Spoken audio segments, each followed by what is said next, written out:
it's in the program. Well, my open question would be to both of you, how do you think that your place in the world condition your philosophical views in general and on politics of liberalization of the most vulnerable individuals, that's the poor and the excluded in particular? This is the icebreaker. I'll leave you with this question and with the public.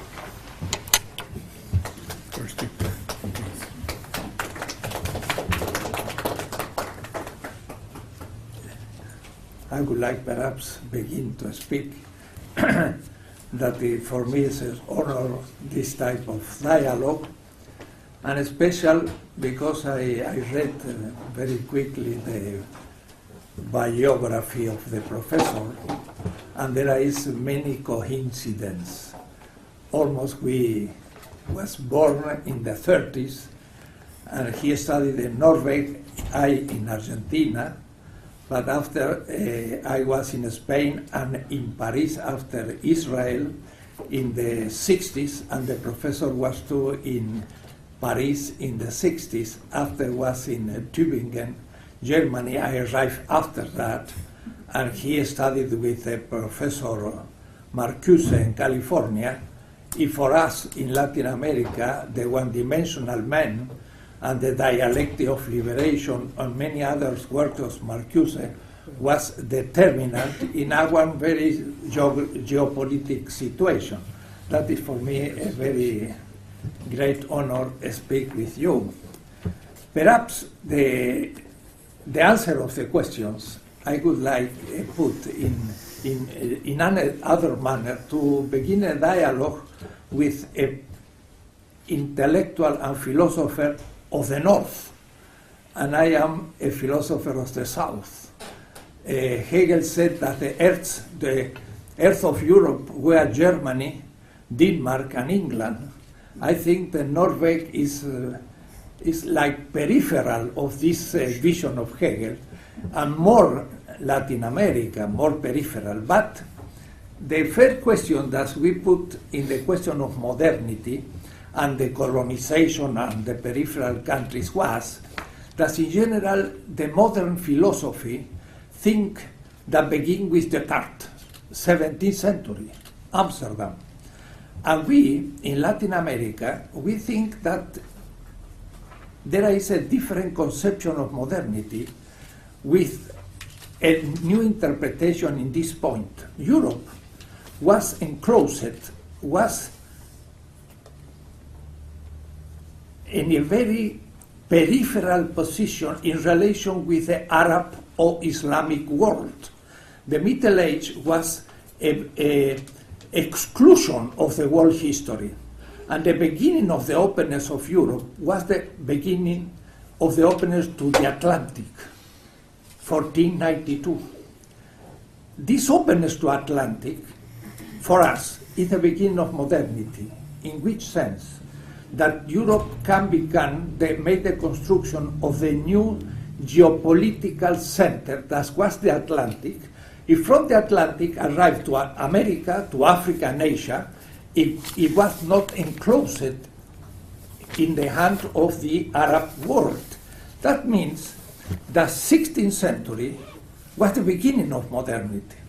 And Latin America was the negative aspect or the colonial phase of the beginning of modernity. The modernization of the Latin America was the process of the conquest.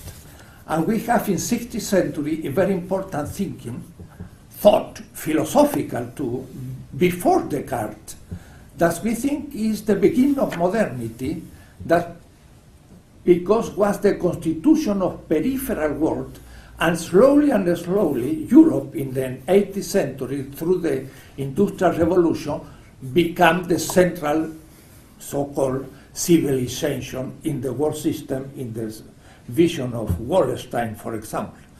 We have a different interpretation of modernity and different interpretation of the position of Europe, Latin America, China, and many other questions that I think is very relevant for philosophy to rethink in the philosophy?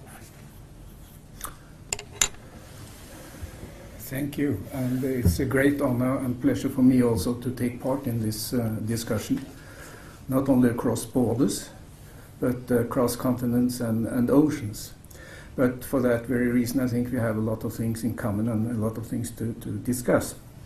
Just to follow up briefly, if you start with philosophy in Norway, that's a very recent thing.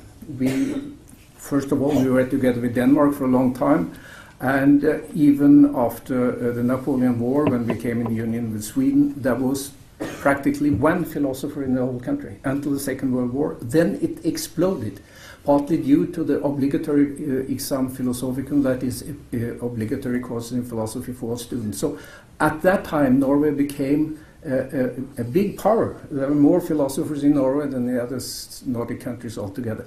But there were four characteristics, I think, of Norwegian philosophy at that time. And the first thing is, you say, maybe internal European, but it was a reconciliation of Europe after the Second World War, that is between the German, French and the English philosophy, across the channel, sort of. That was the first thing. It was very important for Norwegian philosophers to bring together analytic and what we call continental philosophy. First point. Second point, due to the Second World War, all Norwegian philosophers were, not only as persons, but as philosophers, politicized, not with the Vietnam War, but with the Second World War. Ness was resistant, Trane was in the camps, Holland wrote his thesis on reasons for Nazism, and Ness, with his background also in Gandhi, wrote about democracies afterwards. So political thinking was part of philosophy. Second point. Third point, this was when the university exploded, so philosophers became very interested in various sciences, social sciences, sociology, etc. So also the philosophy of the sciences, both critically and positive, was included in it. A broader concept of philosophy that is than, ontology and epistemology, political science, philosophy of the sciences also. Fourth point, and that has to do with the political history, but also with the experience of the war. That was a need to take part in public discussions. And the introductory courses in philosophy was not only in the history of philosophy, but in semantics and how to argue. And that was a way of getting a civilized discussion. So these three characteristics were part of Norwegian philosophy. Now, we are a very small country, small language, but for that reason we had to trade with everybody. So when I got in contact with the Chinese, as you mentioned, and that was accidental. There was a young fellow coming up to Norway in '88 in the fall. He was 30 years old. His wife was pregnant, and he is now our friend. He started at the institute. He was a very social person. I know his daughters. I know his children. Huge country, but we had the fortune to get into contact with some of those people.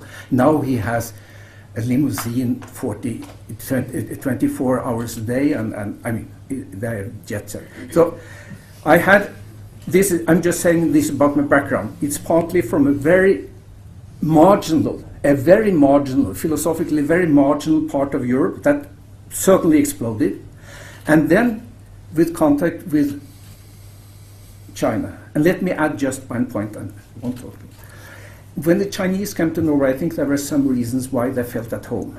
First, Norwegians are not, because we hadn't any colonies, the Danes had some, but we were under the Danes again. So, in general, we aren't arrogant. And they are very sensitive to Western arrogancy after the Opium War, etc. The British aren't that popular as we think they should be all over the world. So, we had the privilege of being normal people seen from the Chinese. Second point, when they came to France, philosophy was very French. Then they come to Germany, philosophy was very German. When they come to Britain, philosophy was very Britain. But because we were small and traded with everybody, they felt they came to Europe, even though it was a very short historical background for our philosophy. Third point, we had some oil money. It was very little. My friend, he bought a big sack of rice and he started fishing out in the pier. I just mentioned it to you.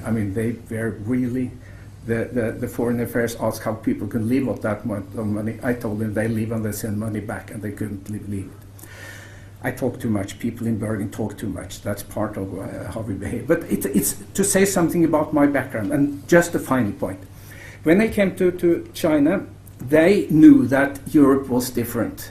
But still they talked about the West. And I said, for God's sake, do you mean the United States or Europe? Northern, Western, South, East. What kind of Europe? No, Scandinavia. And then we started, come to your question, we started thinking, and that was, he wrote a thesis on that. What does it mean to be Chinese and modern? The Chinese discussion of modernization compared with the Western one. That was the thesis which he took here, my friend. And they just wondered what does it mean to be Chinese and modern? He found it, he had working morality, institutions. What they lacked was critical argumentation. That was his conclusion. Not only for communist reasons, but for Confucian reasons. But then we put up a program for collaboration of cultural modernization called Marco Polo. He who learned to make spaghetti in China, coming back in the 13th century, whatever he did. And mutual respect, in short, mutual respect. So we got in contact, very good contact, and then I got the question back, what does it need to be Norwegian and modern? Because look at Europe today, I mean, you see all the differences, cultural, political institutions. So then I wrote for them on English, multiple modernities. And then we come back to it, because my conclusion would be there are some things that are universal. There are some principles, start with the sciences and mathematics. There are some things, Apel, Habermas, he wrote much on Weber and Habermas too. There are things that are universal. But there are also the ways, state, market, civil society, learning processes, virtues, how all these things are different, those varies. But those vary also within the West. So that is the dialectics of universality and plurality. Yeah, that's my way into it. It was a bit lengthy, sorry, but just to... No, yeah, it's very well. I think to go beyond your thought, that for us, the first discovery that we do in coming in Europe is the Eurocentric vision of the modern philosophy. And for us, as Latin American, the question was what we are in this modernity. Because many times the people speak that we need modernization. Mm-hmm. But the question was what perhaps Latin America was the first step of this modern time. Because of that is important the problem of when begin the modernity, what means. I think that the modernity is this openness to the Atlantic, and that for Norway in the Baltic is very important. I was in Nuremberg the last month in a celebration or preparation of the celebration of the Lutheran 500 years of the Reformation, and I said very simple, Europe was isolate of the world system because the Ottoman Empire put a wall, and the north of Europe couldn't be separate of the south, that is the Mediterranean Sea. But the openness to the Atlantic allowed to the north of Europe, especially the Atlantic, England, France, but Norway and these countries, go to the Atlantic and don't need more the Mediterranean Sea on the south. The separation of Rome is very natural and possible. The modernity is the beginning of a separation of the north of Europe, of the south of Europe. The south of Europe saw to the Atlantic in 16th century and discovered so-called Latin America and take contact with Africa and Asia. He organized the beginning of the world system. But this modernity is a very European phenomena in contact with the other systems. For us, entonces, the question is, what means Latin America in the beginning of modernity? And if there are, as you say, multi-modernities, yes, but perhaps too, we need to go beyond the modernity. That means a transmodern movement that is not exactly the new type of modernity in the future. The question of the origin and the definition of modernity can give us the possibility. And for us, the question of modernity was the last moment of this criticism of the Eurocentric vision of philosophy that began with the, I call, Hellenocentric vision, because we said many times in many books, the origin of philosophy is the Greek civilization, and the Greeks are the first philosophers, like the Romantics in Germany said. But China, Indostani civilization, they have philosophy too. And they have philosophy. And we don't think that the Hellenistic philosophy, after become Byzantine philosophy, and the inheritance of this philosophy was the Arabic philosophy, and this Arabic philosophy came back through Spain in the 13th century in the Latin Germanic Europe. There is a very much more complex vision to decentralize the vision of philosophy.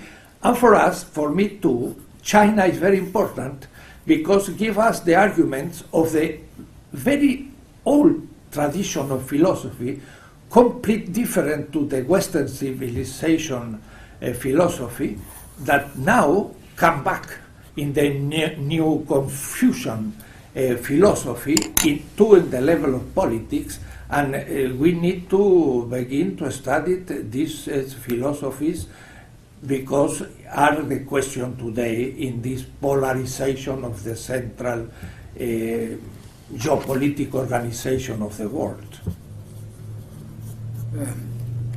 I think I agree totally on two main issues. One is to see what is specific from your perspective in Latin America, and the other one is to learn more about China, which we in our country at least tend to neglect, to my knowledge, as far as I can see. So I agree on these 2 points. But when it comes to the definition of modernity and modernization, then there are certainly very many definitions. And it seems to me that when you stress the geopolitical perspective, you could start then with the conquest and the discovery, so-called, etc. I have 2 points. First, a very brief one. I mean, the Nordic country, they were, I mean, you know, the Vikings, they were in North America long before Columbus, so Atlantic was an openness, and they were down in the Holy Land too. I mean, they were traveling all over the place, but they didn't bring very much philosophy, but they had law and they had literature.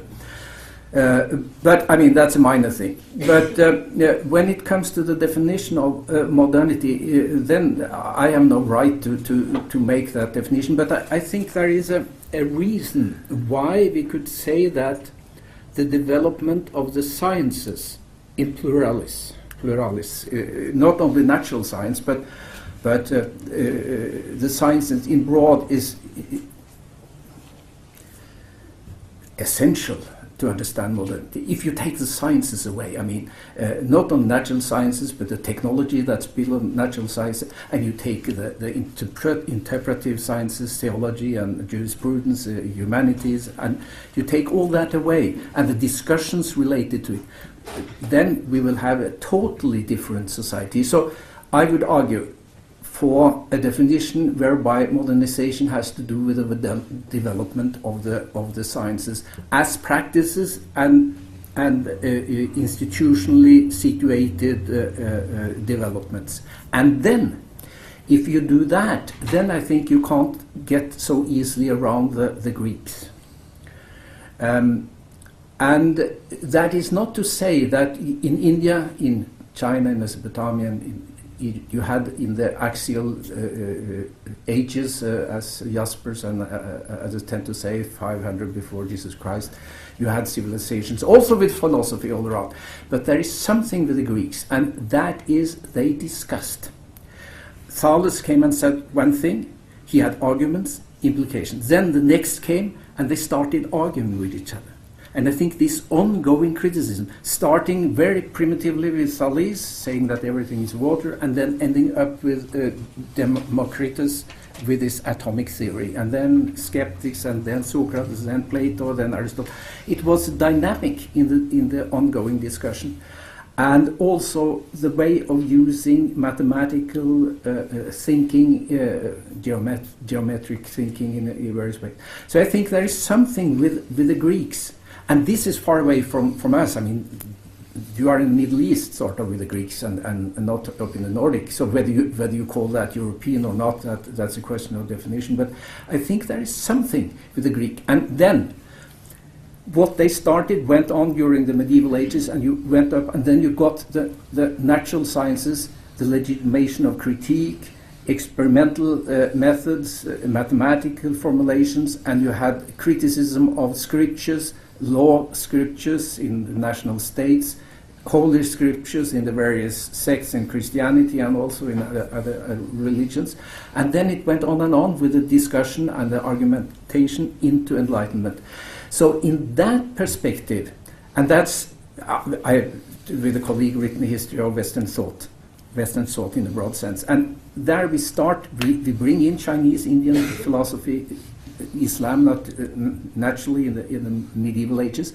But I think there is something I would still, as a Norwegian, if you like, there are multiple modernities, but I will say something in favor of the Greeks and something in favor of the scientists. I agree with your vision.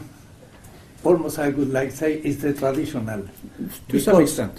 Because, for example, the mathematics is now known in the Assyrians' discoveries. The geometry was very developing as Assyria in the 2,000 years before, and in Egypt too. The first philosophical schools in Greece come from Egypt and from the Phoenician world, and to the mathematics. And it's interesting, for example, that the mathematics from the Greek and Roman go to the Byzantine Empire, to the Arabs, and Baghdad in the 9th and 10th century was the central point of the world. In the invention of the new mathematics, they has the invention of the zero, and many others discovery of mathematics that after from Arab world go to the China and arrived in Europe after. There is an history of the science and technology exactly that is not a pure romantic vision of the Greece, Middle Age and modernity, but is Greece, Byzance, Arab world, China, Middle Age, that is only Latin, Germanic, and after begin this modernity, but is not too only product of the European civilization. They take information of many parts of the world. For example, there is a book of Hobson on the machines of the Industrial Revolution on England. Almost all machines that use the English are one per one origin of China. The China discovered the iron in the 2nd century, the paper in the 6th century, the printing machine in 8th century. In 9th century, they printed money paper. They discovered the planetary system, and they knew the year of Venus, Mars, and all satellites of our system before the Renaissance. I say, yes, the science is very central and technology, but was not only the product of the European civilization. But there is a dialogue with others, and we must begin to have a more world vision of things. And I agree with you that is very important. Well, if I said European, I would take that back, because I didn't say that this is a purely European thing. I mean, it was around the Mediterranean, and you have 3 continents in the Mediterranean. I mean, the Hellenistic and the Roman. So I didn't say that this is European. All I would say is that despite all of the things that were happening, for instance, 500 years before Christ and ongoing, and China, I agree, all that, very important. But when you look upon the dynamics that led up to where we are today with the crisis of modernity, with the crisis and where we go from here. And if you, from where we are today, try to trace both what made us so special, I think the sciences, technology, and the institutions related to it, and not only the how should they say, the external political institutions, but a lot of differentiations, for instance, between religion and politics that made the universities be more free than the madrasas and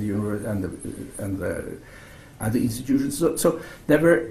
I think that Max Weber does have a point, even with all the faults in his reasoning. And it's not that it's European, but it's something of, how should they say, our destiny, to be the heirs of a development whereby science and institutional differentiations. As we know, for Weber, there were 4 catchwords for modernization. Rationalization, which doesn't mean instrumental rationalizations, but also interpretive and argumentative rationalization, various forms of rationalization, differentiation of rationalization, and institutionalization in institutes and rationality. And that goes for value system, is what beautiful, all that, and the subdivisions of the sciences, and it goes for the different institutions you have in modern societies. And that seems to be to where we come today, because now we have gotten such a degree of differentiation of the various sciences and institutions, so it's very hard to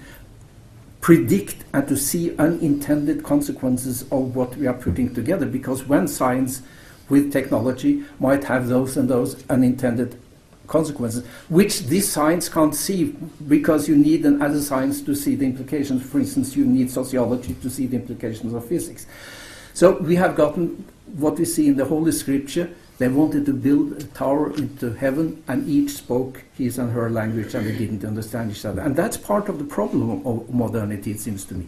Both yes. in the sciences, different... Yes, I think that Europe, after 3 centuries of colonization and the absorption of the knowledge of other civilizations, developed in especially 19th century the effect of technology, of science, yes. and arrived to an hegemonical position in the world, but only 200 years ago, yes, not yes. much, and that was the 19th and 20th yes. century, okay. effectively. But we need to begin to see the other face. That means this rationalization arrived to a point that is a negative effect, because sure. For example, the science, they discover many aspects of the reality, but didn't observe the negative possible effects, ecological, for example. And that begin now to be the effect of this modern technology, the most dangerous question that the human being has produced in the history, the most dangerous for life. To say, we need to correct this type of relation with the nature, and we need to the inspiration of other cultures that's related with the nature with a more ontological and ethical rationality of life that see the negative effects. So we need now a dialogue between the civilization, because sure, the technology gives some priority to Europe and United States, Japan, etc. But we need now to recuperate many elements that this modernity destroyed. Sure.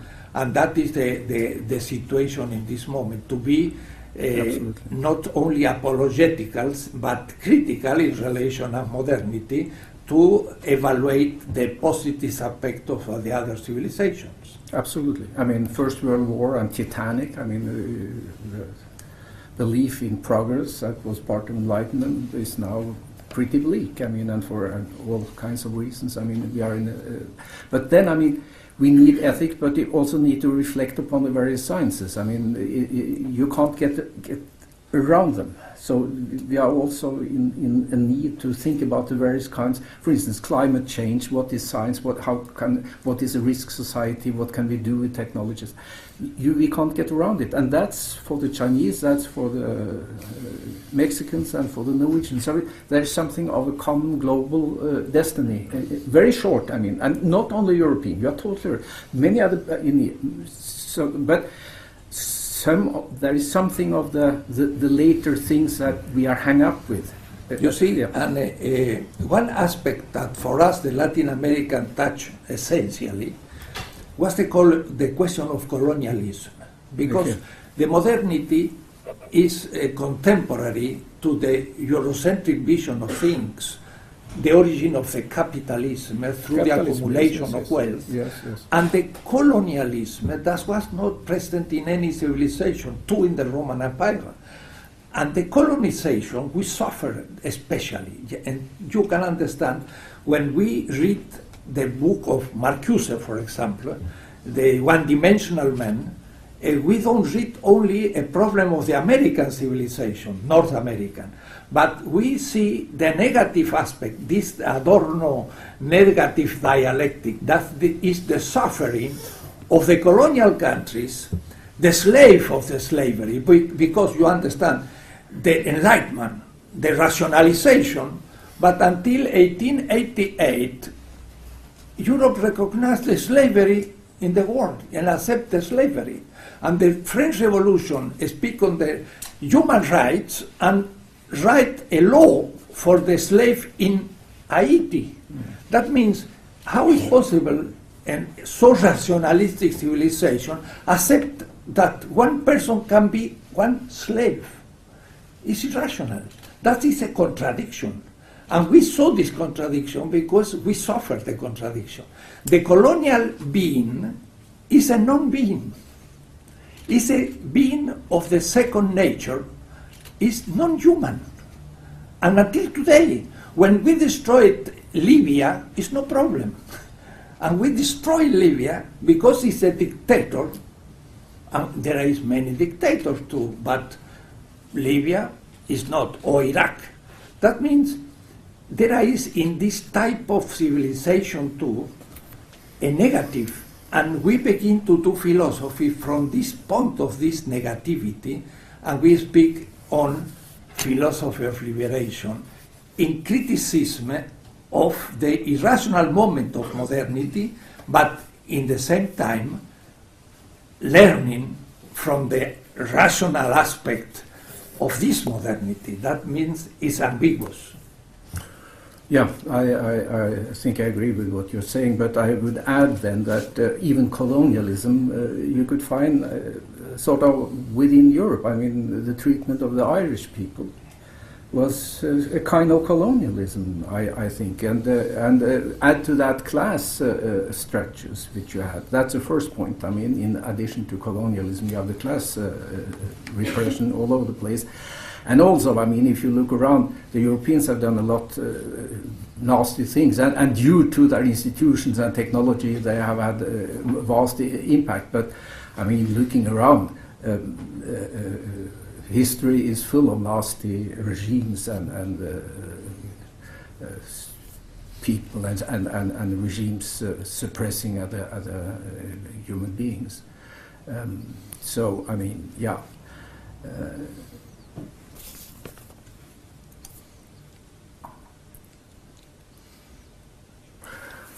Yes, I understand that there is a class problem in the capitalist, but we call now the coloniality of power or the decolonization in the epistemological level, the situation of the central countries as the human expression, and the peripheral colonial countries as non-human for this vision of modernity. It's interesting in the Kant definition of Aufklärung, what is bedeutet Aufklärung. He said, is the go out of a selbstverschuldete Unmündigkeit, eine auto-culpable immaturity. Yes. And if applied to the Indians in America, I can say, you are not civilized, you are culpable of your incivilization. Through the conquest, I will give you the humanity. And that was the thought of the colonizing in 16th century. Yes. There were a philosophy, a philosophy on 16th century that was accepted in Europe until today. Bush thinks with the colonial thinking, but it's not only the colonialism, it was to the racism. The white civilization began to have the hegemony, and not only the racism or like the Hitler. We know the physical geography of Kant, and he speaks that the white race is the most developed because it's in the cold weather, and in the tropical countries there is other races but are inferior, and that is the thought of Kant, the great Kant. So we see in confrontation with the science, technology very developed, the colonialism, the racism, and many other negative political and anthropological vision of the man. That for us is very important to rethinking the modern philosophy almost until today. Yes, I agree on the aspect of racism that you have had and you still have and have in various corners along the world. I mean, that's deplorable, that's a fact. I just wonder whether we should switch to another issue which is central to this institution here, CROP, namely poverty. And that goes together with, there are various kinds of oppression, I mean, psychological, social, cultural, what have you.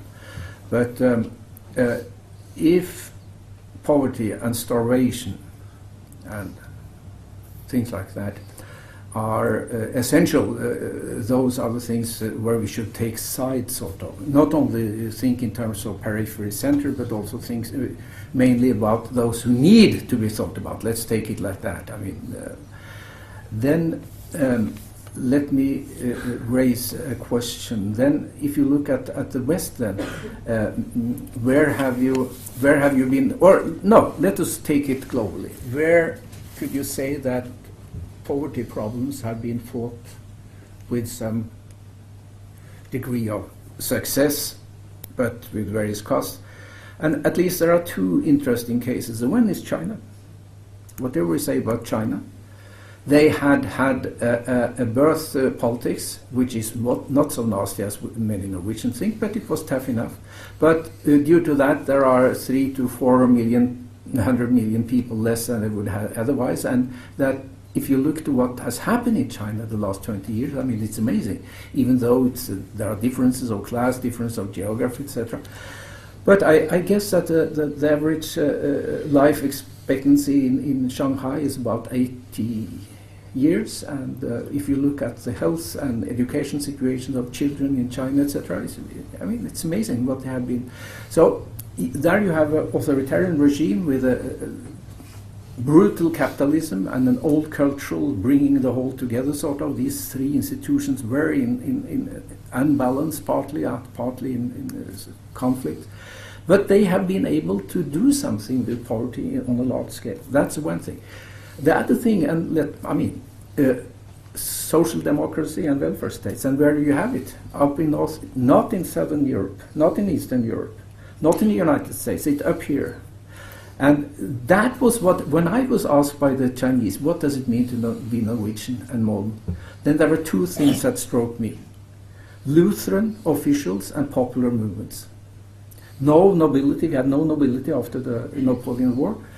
So we had those who were mandarins in a way, lawyers and theologians, both being law obedient, normative oriented, university educated, certainly within the upper class to start with, but you aren't born with Greek, Hebrew, and Latin. You had to you had to be Mandarin. You had to take your exams. You had to be a meritocrat person to get that. So we had those who run it, being embedded by Enlightenment ideas, all of them, and then we had popular movements. In France, they were beaten. French Revolution, 1830, 1848, the Commune, beaten all along. In Norway and in the Scandinavian countries, what is typical is that the popular movements, they're pro-law, trying to get influence in the National Assembly to change the laws, having education, being literate, poor but free. not something you could invent. It was just a grace from nature or wherever it came from.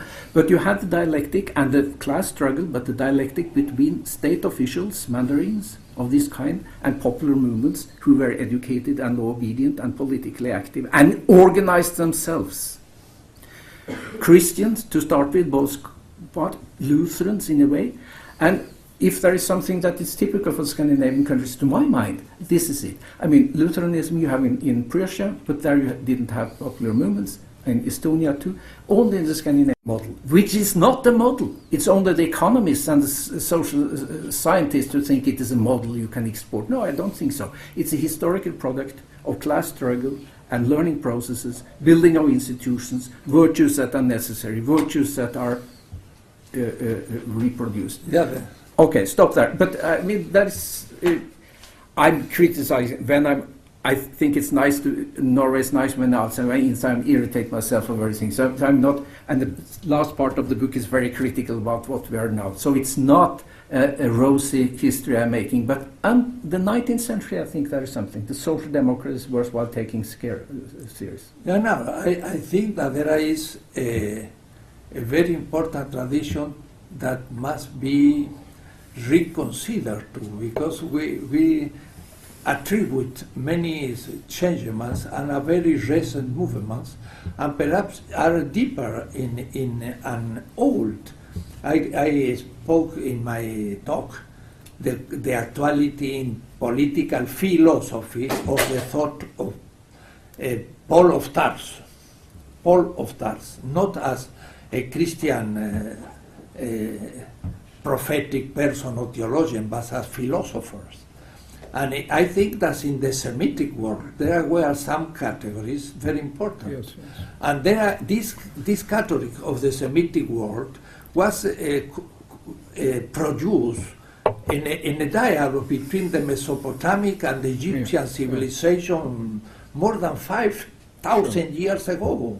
And that produced a type of categories that are not present, but we must study it, in China and India.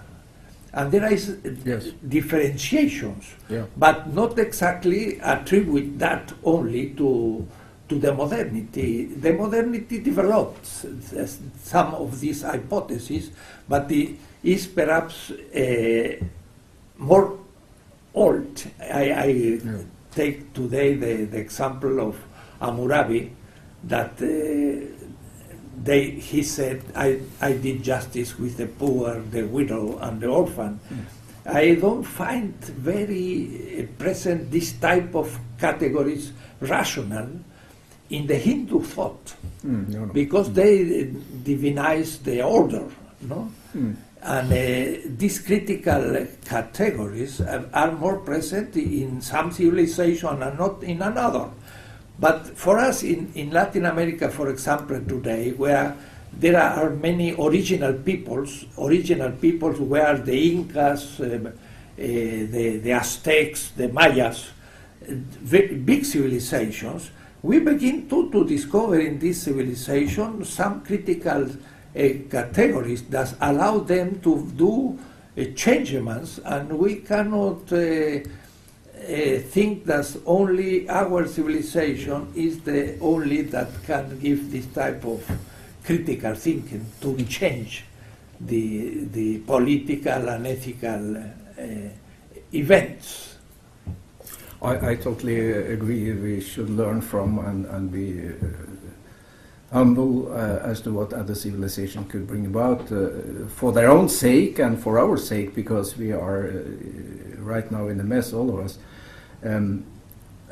But when all that is said, it seems to me that even so, there has to be some.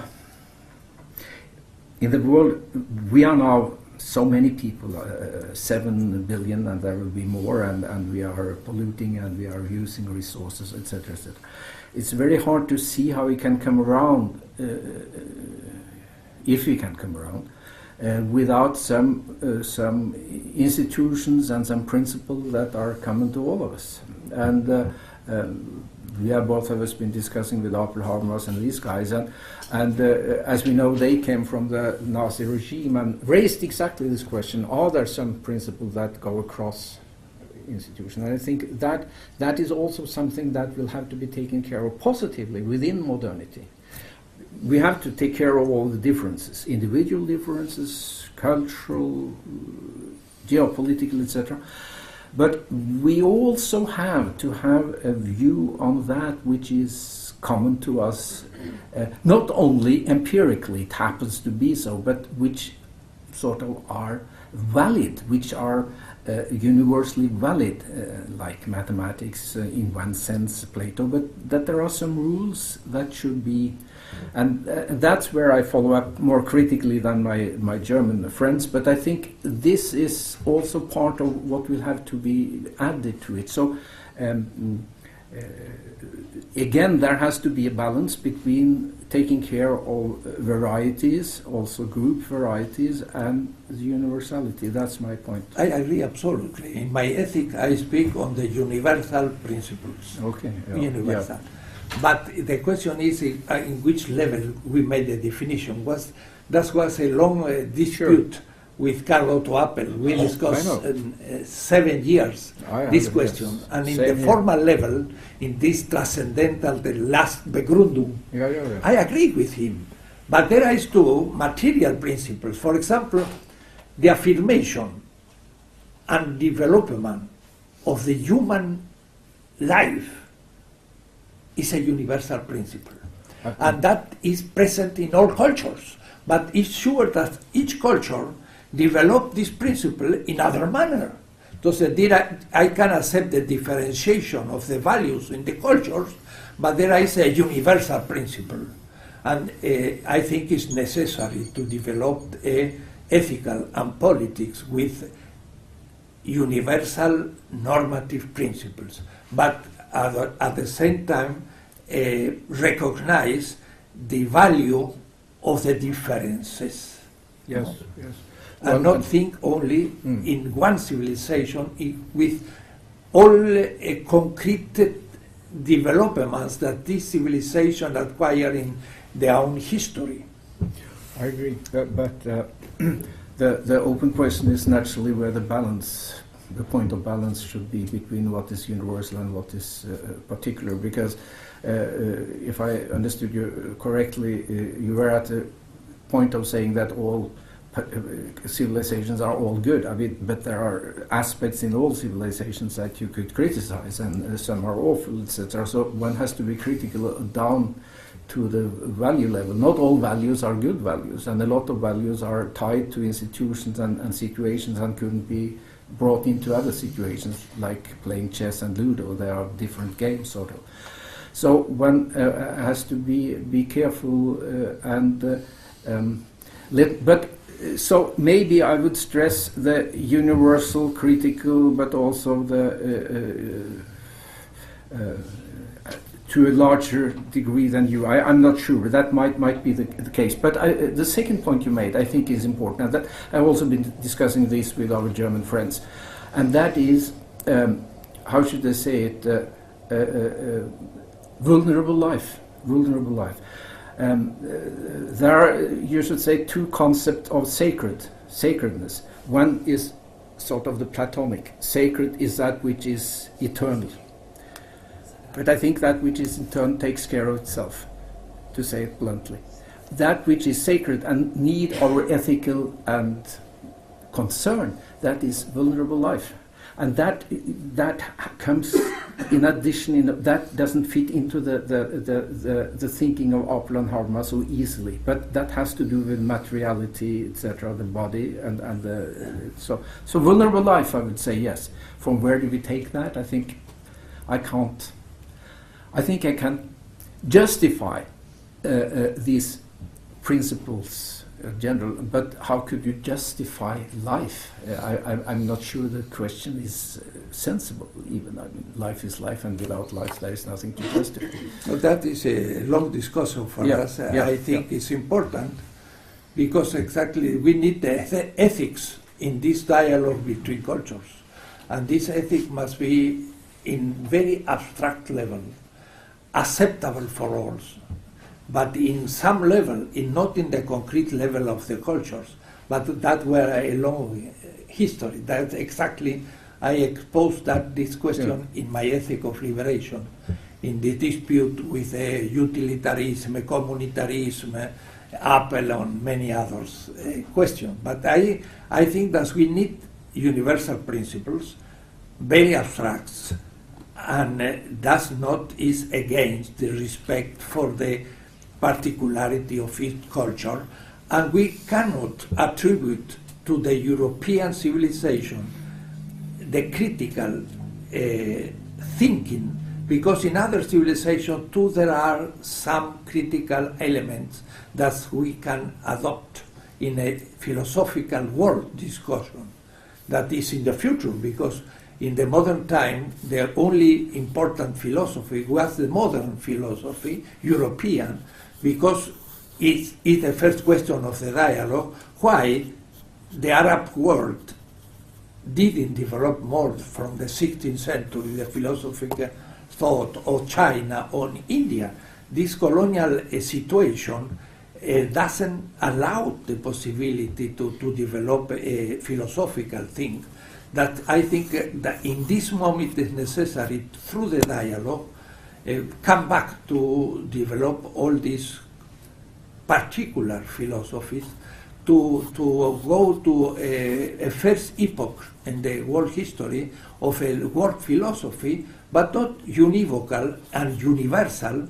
We speak on the pluriversal. That means a different type of development of philosophies in the own traditions that with many centuries perhaps we arrive to another situation. Those are vast questions. Just two points. I do think that within some cultures you could carry out internal criticism of various kinds, class criticism, etc., inconsistencies of what is said about human rights and how it's practiced. That was Marx's argument and so on. But I think also, you talk about the three monotheistic religions here. I mentioned Judaism and Islam and Christianity. What I think is typical of these, and in some contrast to Hindu religions and Veda and what have you, that is that these religions, in addition to all the other aspects, I mean, ritual aspect, emotional aspect, cultural aspect, I mean, a religion is a very complex thing, but the three monotheistic religions are characterized at least by validity claims on two levels. Namely, there is one God, creator, lawgiver, judge. If you do not have one God, it isn't a monotheism, and a good God. And then you have the problem of evil, and you have it in all three, and therefore you have theology in all of them. That means that enlightenment is connected internally because of these discussions that you unavoidably have. Starts with the book of Job and goes all the way. And the other thing is that all three of them are based on holy scriptures. And then you have two questions. Why are my scriptures the right ones and not the other ones? And why is my interpretation the right one and not the other one? And then you have to argue Spinoza and all that. And that is also what theology is all about.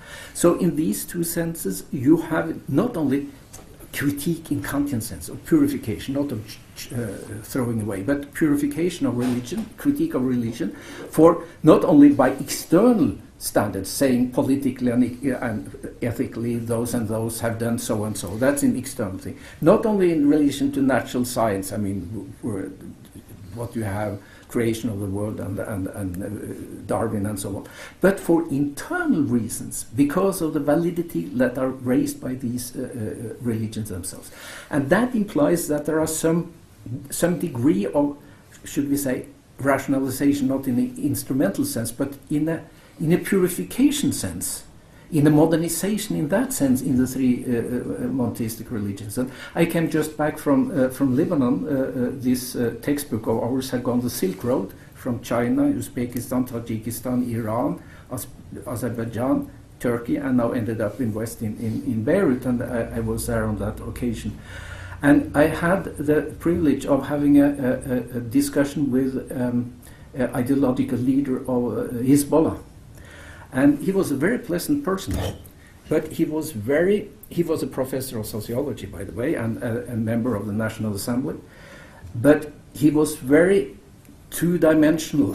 I mean, he talked about religion as if it was a question of angels up there, and then he talked about society, but they didn't bring the two things together. And that is something you can criticize. I mean, I do not say that everybody will take that criticism, and when and where and how should you criticize should always be polite. He was a very sympathetic guy. But when you know what Hezbollah is doing, I mean, this is just one thing. I mean, I lost my way in Beirut. It's bombed and it's terrible. It was, and then I was driven around by a person coming back from the United States. He said two things. Do not trust anybody. It's nice to be back in Beirut because I do not pay taxes. Okay. It's a society where people do not pay taxes and you do not trust. What kind of society is that? What kind of welfare state do you have? That is certainly paid by money from Saudi Arabia or from Iran, and they do not do that for nothing, and you have the splitting up of the society. I mean, there are various. It's not only on the theoretical level you can criticize, and it's not only that everything that is concrete is good. There are lots of things in the intermediary situation where, I mean, I'm from the outside, but I think I have the. I mean, he came there and he discussed with me. Then I should be honest. I say I think this. I mean, what should we do? I mean, it's terrible how we should get order into that society, but. There is something that should be improved, and we should be open for criticism, and we should know each other. We should hug each other and be polite to each other, and then there is one way of treating persons which is hypocritical, and that is to say to other person, we can't raise serious arguments because that person wouldn't take it. That was how we treated Arne No, we never treated him in that way. Nor did he treat us in that way, luckily so. But we treated the great Norwegian poet and fascist Knut Hamsun after the Second World War. We said he couldn't take a judgment because he was insane. And he was furious because we reduced his worth as a human being.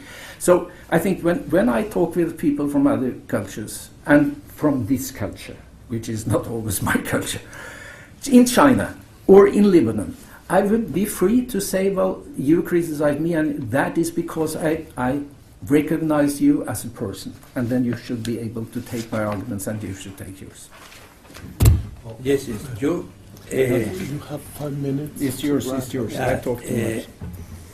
You speak of many questions in this last intervention. And you speak especially on a very important question for me, like the question of the validity claim. Yes. You say. And that is part of the discussion too, because we must discuss what means the truth claim. Yes, right. That is not exactly the validity claim. This type of relation and how the life can be the criteria of truth. And the validity is other question of the truth question. And in this level, we can go beyond to the absolutization of one cultural position that belief that is universal in many aspects that are not universal. For example, in the 16th century, the Spanish people was against, is sure, of the sacrifice of human beings. But Bartolomé de las Casas was a thinker of 16th century. He said, it's not against the rationality. Give God the best that we have. If they are not in contrary position in the argumentation, and they have not one other argument, for them the consensus or the validity claim is offered to God human sacrifices, right until this point. But in this moment where the Spanish people justify the conquest didn't avoid the possibility to the human sacrifice, they sacrifice 100,000 of Indians in the mines. Yes. And one bishop of Bolivia in the 1550, he said the Spanish people sacrificed thousands and thousands of Indians to his God. Yeah. That is the gold in a mine with the name of Potosí. They didn't do the contradiction between the sacrifice of the human beings to the sun and the sacrifice of the human beings for capital. That there were not comparison. That was an economical question. The other was a mythical question. So the validity question is the agreement, but the question is the truth claim. That means it's another more deepest question. And in this case, that was part of the discussion with Apple. The truth claim is many times beyond the intention of the actor, and the modernity produces negative effects beyond the consciousness of their own validity claim or beyond the argumentation level in the daily life, and in this daily life is acceptable for them this destruction of others as not contradictory with the reason. That is the political, ethical question that for us is very important. But I think we needed more time to to clarify these possibilities. And I think that is the only introduction of the reading of the other to understand better the position. Fine. Well, thank you very much to both of you for this wonderful journey that covered 40 centuries from Hammurabi until the present.